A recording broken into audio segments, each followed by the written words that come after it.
Nous va-t-il Invader des Baumettes dans le prime de Plus belle la vie programme ce mardi 15 décembre sur France 3. Mila, Claire et Luna peaufinent les préparatifs tandis que le commissaire Mazel pourrait bien tomber après avoir envoyé volontairement un innocent en prison.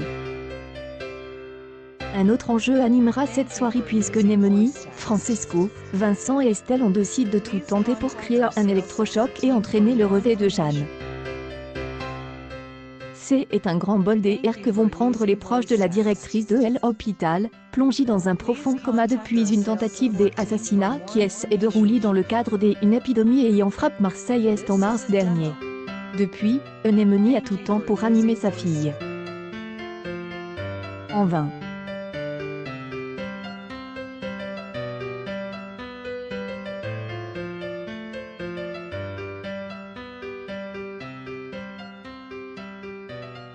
Suite à la découverte d'une lettre dans laquelle Jeanne évoque sa rencontre avec un de nos Antonio, elle emmène Vincent, Estelle, Francesco et sa propre fille sur son lit à ménage à la rencontre du berger.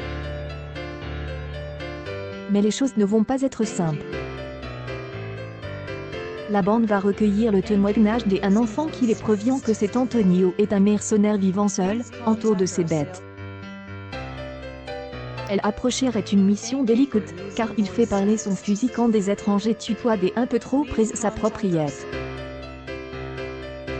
Pourtant, Jeanne a bel et bien eu une aventure avec cet individu et elle prévoyait de le revoir pour Noël. Quand Antonio fait la connaissance avec les proches de Jeanne, il les somme de quitter immédiatement les lieux et de ne surtout pas revenir. Si Jeanne venait à se réveiller, quel serait alors son destin amoureux ?